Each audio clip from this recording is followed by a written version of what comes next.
salva de la muerte nuestras almas. Haced votos y cumplirlos al Señor nuestro Dios. Dios es conocido en Judea. Aleluya. Lectura de la primera carta del apóstol San Pablo a los Corintios. Estemos atentos. Hermanos, nosotros somos colaboradores de Dios. Entonces vosotros, labranza de Dios, edificación de Él. Conforme a la gracia de Dios que me fue dada, yo, como hábil arquitecto, puse el cimiento y otro construye encima. Mire cada cual cómo construye, pues nadie puede poner otro cimiento que ya está puesto, Jesucristo. Y si uno construye sobre este cimiento con oro, plata, piedras preciosas, madera, heno, paja, la obra de cada cual quedará al descubierto. La manifestará el día que ha de revelarse con fuego, y la calidad de la obra de cada cual la probará con fuego. Aquel cuya obra construida sobre el cimiento resista, recibirá la recompensa, mas aquel cuya obra quede atrasada, sufrirá la pérdida. Él no obstante se salvará, pero como a través del fuego. ¿No sabéis que sois templo de Dios y que el Espíritu de Dios mora en vosotros? Si alguno destruye el templo de Dios, Dios le destruirá a él, porque sagrado es el templo de Dios, que lo sois vosotros. La paz sea con nuestro hermano en el Aleluya, Aleluya.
estaba satisfecho, porque habían comido y se habían llenado, y de lo que sobró todavía se llenaron 12 canastos. Ese pasaje termina con la frase con la que empieza el Evangelio de hoy. Jesús le dice a los discípulos que se vayan por delante de él mientras se despide a la gente. Sí, es lo que acabamos de escuchar. Los discípulos entonces acaban de presenciar unas horas antes un milagro, una actuación extraordinaria de Cristo al multiplicar los panes. Pasan las horas, a lo mejor se imaginaban que Jesús iba a rodear de los hermanos o que iba a llegar en otra lancha. Eso no lo dice el Evangelio. Dice que pasadas las horas, en la noche, en la madrugada, Jesús viene hacia ellos caminando sobre el mar, caminando sobre el agua. Para nosotros, como para ellos, esto es una cuestión imposible de creer. Sí. En Mérida, esta preciosa ciudad, que llueve 5 minutos y se inunda, pues sabemos que quien sale a la calle después de los 5 minutos de lluvia, si sale a pie, pues se va a inundar. No va a poder caminar sobre el agua. Sí, ninguno de nosotros, por mucha fe que tenga. O vamos al puerto y ahí está la gente tomándose las fotos con Poseidón. Pero para llegar a donde está la estatua, no pueden llegar sin mojarse. Tienen que meterse al agua. No pueden caminar sobre el agua. No es una cuestión de la naturaleza. No vamos a explicar en este momento las leyes de la física por las que el peso y el volumen hacen que el cuerpo se hunda. No lo vamos a explicar. No es este momento. Pero para los discípulos, en aquella hora, como para nosotros, esta es una cuestión difícil o imposible de creer. Y por eso cuando ven que alguien viene sobre el agua, se ponen a gritar: ¡es un malucho! Hubiera dicho en México, en Yucatán. ¡Es un fantasma! Y de miedo dicen que empezaron todos a gritar. El mismo que acababa de hacer un milagro multiplicando los panes, el mismo que había levantado al paralítico unos días antes, el mismo que había liberado a los demonios, a los hombres endemoniados de los gerasenos, es el mismo que ahora camina sobre las aguas y cuando oye la huida de la gente que viene viendo le dice: tranquilos, soy yo. Yo soy. Este término, queridos hermanos, desde la primera hora en el Antiguo Testamento y el libro del Éxodo, cuando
Dios identificarse delante de ellos, como lo hace ahora delante de los discípulos. Tranquilos, no tengan miedo, yo soy. Pedro, que tenía un carácter impulsivo, precioso, pero inconstante. Por eso me parece tanto Pedro a nosotros muchas veces, porque empezamos con muchas ganas y confesamos con muchas ganas, pero poco a poco nos vamos desinflando.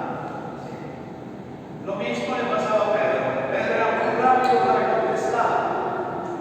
No vamos a llegar en la lectura del domingo a su confesión, porque ya vamos a llegar más al tiempo y vamos a empezar a leer el Evangelio de San Lucas. Pero va a llegar el momento en que Jesús les va a preguntar a los discípulos: ¿ustedes, quién dice la gente que soy yo? Unos dicen que eres Juan el Bautista, otros dicen que eres Elías, otros que eres uno de los profetas. Y Pedro se adelanta. Como era impulsivo, dice: no, tú eres el Mesías, el Cristo, el Hijo de Dios que había de él. Y Jesús se alegra, Jesús lo felicita, Jesús le dice: bienaventurado eres tú, Simón, hijo de Jonás, porque esto no te lo ha revelado la carne. Esto no lo dices porque me viste multiplicando los panes. Esto no lo dices porque me viste resucitando a un muerto. Esto no lo dices porque me viste liberando a los demonios. Esto lo dices porque te va a revelar mi Padre. Pedro se dejó inundar por el Espíritu Santo para confesar que Jesús era el Hijo de Dios. En la cena, el Pedro impulsivo, cuando Jesús anuncia que va a padecer, dice: no, vamos nosotros también a morir contigo. A donde tú vayas, nosotros iremos. Lo que tú sufras, nosotros sufriremos. Unas horas después, en el palacio de Anás y Caifás, 3 veces le preguntaron: ¿tú estabas con Jesús? No, no lo conozco. Jurando y maldiciendo, diciendo que no conocía al Señor. Era entonces, ¿por qué me estoy adelantando a estos episodios? Porque era muy propio del carácter de Pedro, el ser impulsivo, pero poco constante. Ese es el ejemplo que quiero que nos quedemos un poquito hoy para vernos nosotros reflejados. Porque cuando dijo Jesús: tranquilos, no tengan miedo, yo soy, es muy animoso, muy ilusionado. Bueno, si eres tú, mándame que vaya yo. Si se dan cuenta, el diálogo, lo que Pedro le está diciendo a Jesús es esto: si de veras eres Dios, dame la capacidad de caminar yo también sobre las aguas. Eso es lo que está implícito en el diálogo. Si en verdad eres tú, mándame que yo vaya contigo. Y Jesús le dice: ven. Jesús lo capacita, Jesús lo posibilita para que Pedro también camine sobre el agua. Y Pedro empieza a caminar sobre el agua. Pedro recibe la gracia que Dios le dio para caminar sobre el agua. Pero de repente, en su inconstancia, en su pensar siempre así, como le pasó en el palacio de Anás y Caifás, empezó a ver a su alrededor. Pedro era pescador, sabía lo que le pasaba a los pescadores que caían al mar y no rescataban a tiempo. Sabía el peligro que corría si se caía. Como cualquier pescador, no hay encontrar 3 días después en la playa. Y Pedro tuvo miedo. Y Pedro quitó sus ojos, que había fijado en el Señor, y se empezó a hundir. Queridos hermanos,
empezamos a vernos hacia nosotros mismos.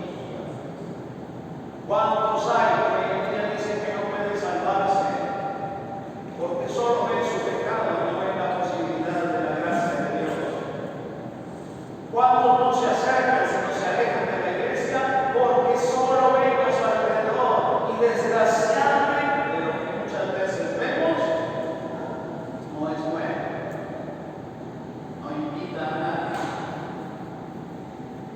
Por eso Pedro se empezó a hundir, porque quitó sus ojos del Señor, porque dejó de confiar en el Señor, se dio cuenta que no es posible que yo esté caminando en el agua si soy un hombre. No es posible, yo no puedo caminar. Se olvidó que quien le estaba dando la gracia de caminar sobre el agua era el Señor. No era que él tuviera esa facultad por sí mismo. Que no nos pase a nosotros de olvidarnos de la necesidad que tenemos de la gracia de Dios. ¿Cuál fue el auxilio de Pedro para no hundirse, para no ahogarse? Que aún vivió un último momento, y esa es nuestra esperanza también, que aún en el último momento gritó: Señor, sálvame. Sálvame que perezco, sálvame que me ahogo, sálvame que me muero, sálvame que me condeno. Ese debe ser nuestro grito de súplica, nuestro grito de auxilio a nosotros que constantemente nos estamos hundiendo en el pecado y que nos alejamos de la gracia de Dios, que nos olvidamos de la gracia de Dios.